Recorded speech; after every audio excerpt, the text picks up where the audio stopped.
You are beautiful.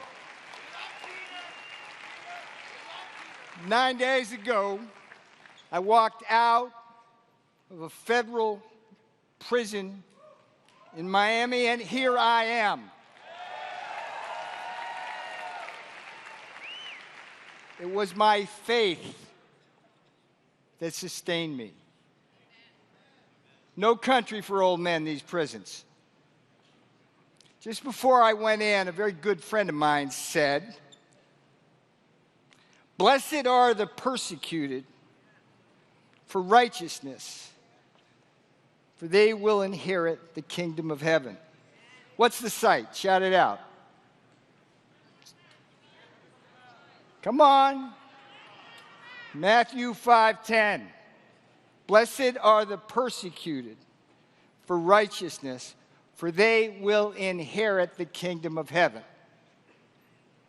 Good friend of mine, Clay Clark, told me that a few days before I went into prison in March. The only thing I can think now is, with God's willingness, heaven can wait, because we have an election to win.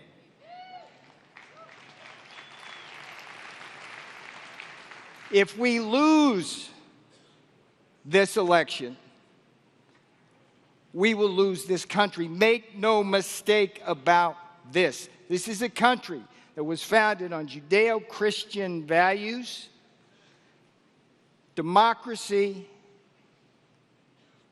and faith. And everything and all the forces that wound up putting me in prison are contrary to what you and I stand for.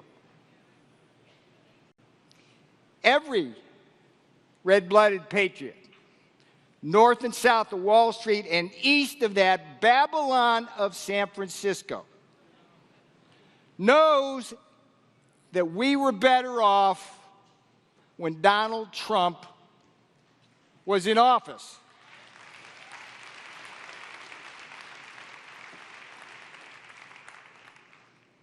In Trump's America, we were safe and our borders were secure. In Trump's America, communist China, imperial Russia, the mullahs of Iran, the rocket man, remember the rocket man in North Korea? They left us and the rest of the world alone. Why? Because they fear and respect Donald Trump. In Trump's America, you didn't have to look over your shoulder for the Federal Bureau of Intimidation every time you went to a school board meeting to protest all of the woke policies, or if you went to church without a Fauci mask. Remember those days? Yeah, they kept you out of church. And then when you went to church, you had to wear a mask. Now we found out masks don't work, right?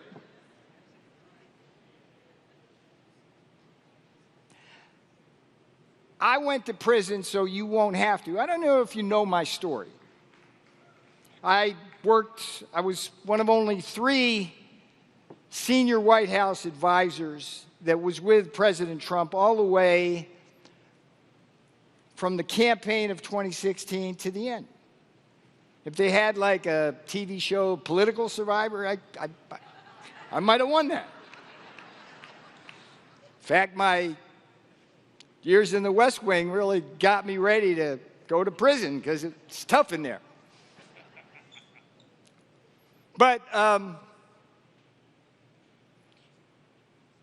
what happened to me can happen to you. If they can come after me, as they surely did, if they can go after Donald Trump, as they surely are doing, they can come for you. And if there's anything you remember from my brief appearance here tonight, it's this: if we don't control our government, their government will control us. Try that with me. If we don't control our government, their government will control us. Come on, once more. If we don't control our government, their government will control us.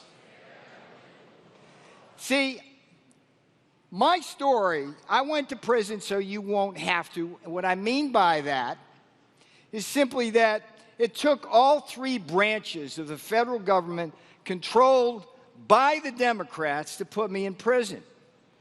Democrat House of Representatives held me in contempt for what? Standing up for the doctrine of executive privilege and the constitutional separation of powers against a J6 committee that had only one purpose, you know what that was, to put Donald Trump in prison so he couldn't run for president. How's that working out? And then it was a Democrat Attorney General, Merrick Garland. You got to love that guy, right? They held him in contempt of Congress. He didn't go to prison. He controls the Department of Injustice. They indicted me and prosecuted me for a crime that nobody had ever been charged with before. And then a Democrat judge stripped me of all defenses, just like a Democrat judge with Donald Trump in Manhattan, fed me to the wolves of a District of Columbia jury. I go to prison for 4 months for standing up for the Constitution.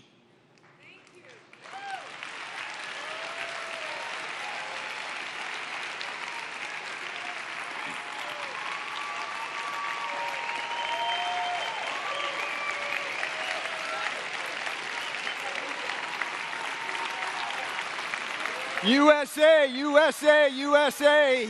You bet you. You bet.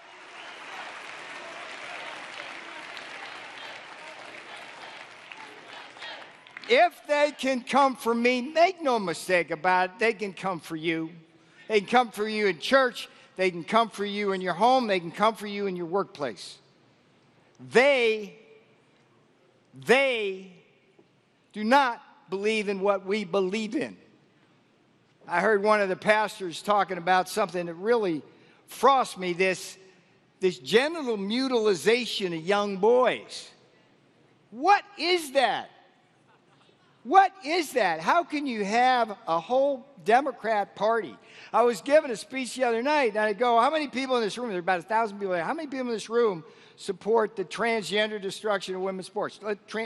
One person raised their hand. I said, yeah, that's about reflective of the American population, yet the Democrat elites impose that upon us. This is my secular Bible till November. This book, The New MAGA Deal, has two important lessons I want to share with you, because I think in the New MAGA Deal, it really is the recipe for winning, and if we don't win, we will lose this country. Here's the thing. All the left's going to do, Princess Woke Kamala, all she's going to do is criticize Donald John Trump. That's all they got. But what do we have? Every single policy that Donald Trump represents, if you poll the American people, we win on.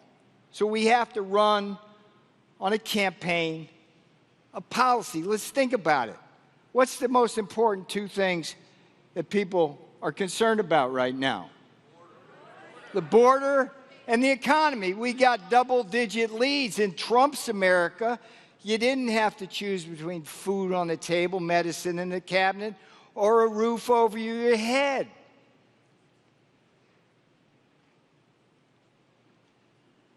The border, we have a double-digit lead. On foreign policy, you know what the communist Chinese call Kamala Harris? Lunch.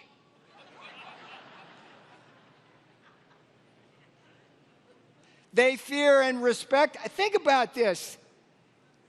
When I was in the White House for 4 years, you didn't have to worry about communist China, imperial Russia, the mullahs of Iran. and the Rocket Man. As soon as Trump leaves, the Rocket Man shooting rockets off.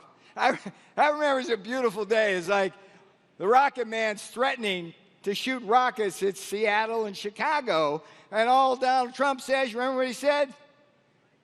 We got bigger rockets.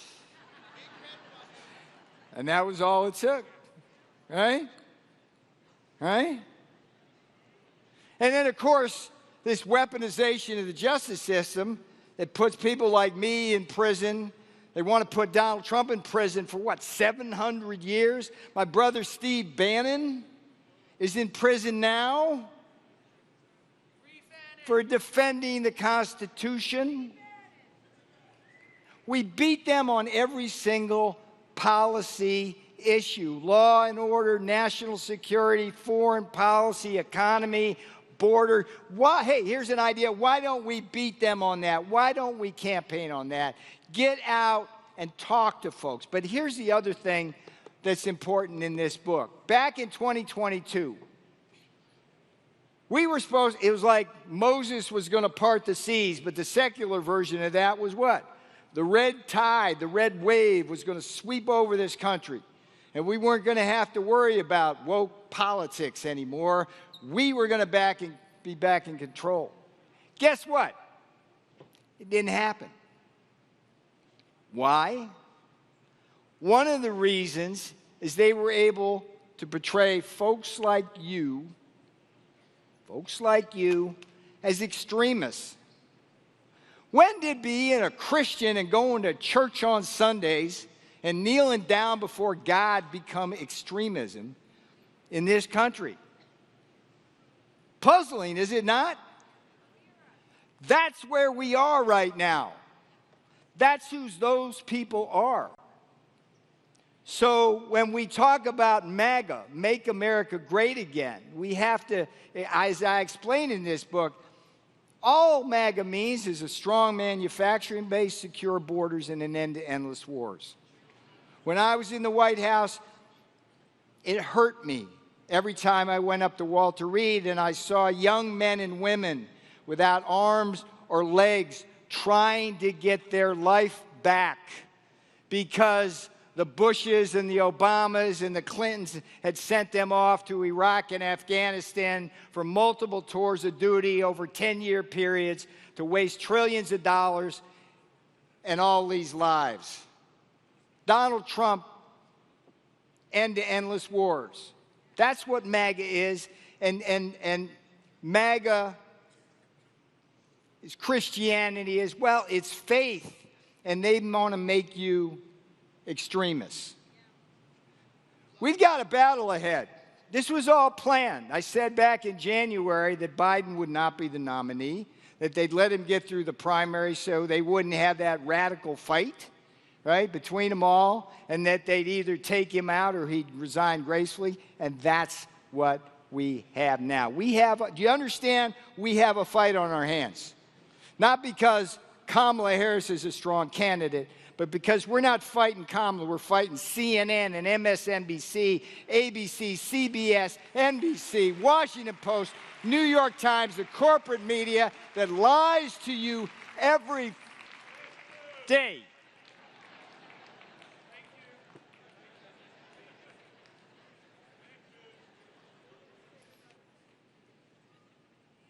All right, let me end this way.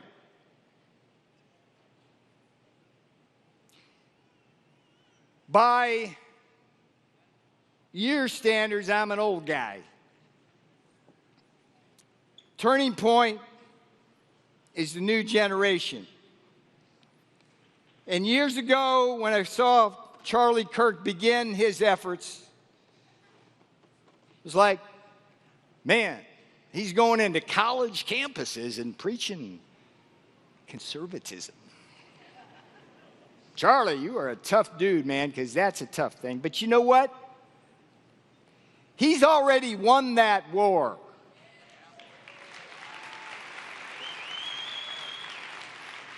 We are going to win this election not because of the older folks in America who understand all the stakes, but because folks like Charlie Kirk have motivated the youth of America. So I salute Turning Point. I salute all of you.